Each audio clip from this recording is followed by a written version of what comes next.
ऐतिहासिक भारत छोड़ो आंदोलन की 80वीं वर्षगांठ और स्वतंत्रता की 75वीं वर्षगांठ के अवसर पर लोग देश की रक्षा के लिए धर्मनिरपेक्षता, लोकतंत्र और देश के संविधान की जनविरोधी भाजपा सरकार के कुशासन के खिलाफ लोगों को एकजुट होकर संघर्ष करने के आह्वान से मोहनपुर अनुमंडल के दुर्गाबारी बाजार में आज माकपा की रैली का आयोजन किया गया। पार्टी के मोहनपुर संभागीय सचिव प्रणब देवर्मा सहित पार्टी के अन्य नेता उपस्थित थे। भारत ছাড়ো আন্দোলনের ৮০তম বর্ষ, এটা আমাদের পার্টি গোটা ভারতবর্ষের মধ্যেই এই বর্ষটাকে আমরা প্রতিপালন করছি। ইংরেজদের আমাদের দেশ থেকে তাড়িয়ে দেওয়ার জন্য ১৯৪২ সালে ভারত ছাড়ো আন্দোলন শুরু হয়েছিল। ওই সময়ে আমাদের দেশের কৃষক শ্রমিক থেকে শুরু করে লক্ষ লক্ষ মানুষ ইংরেজদের বিরুদ্ধে লড়াই করেছিল। আজ তার ৮০ বছর পূর্তি।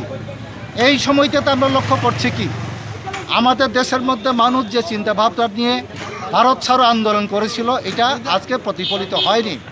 আমাদের দেশের মধ্যে কাজ নেই, খাদ্য নেই, অপুষ্টিতে মানুষ আমাদের দেশের মধ্যে ৭১% মানুষ অপুষ্টিতে ভুগছেন।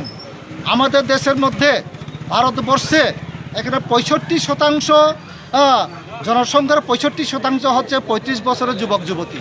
তাদের জন্য আমাদের দেশের সরকারের কোনো চিন্তা ভাবনা নাই। বেকার সংখ্যা দৈনন্দিন বাড়ছে। এরকম একটা অবস্থা আমাদের দেশের মধ্যে। গণতন্ত্র বলতে কিছু নেই।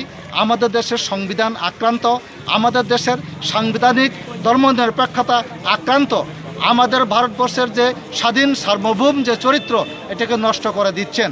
তার বিরুদ্ধেই আমরা গোটা দেশের মধ্যে আমাদের পার্টি ভারতের কমিউনিস্ট পার্টি মার্ক্সবাদী এই ভারত ছাড়ো আন্দোলনের ৮০ বর্ষ পূর্তিতে আমরা যেহেতু এরকম যে লক্ষ্যে আমাদের দেশের মানুষ লড়াই করেছিল এই লক্ষ্য পূরণ হয়নি।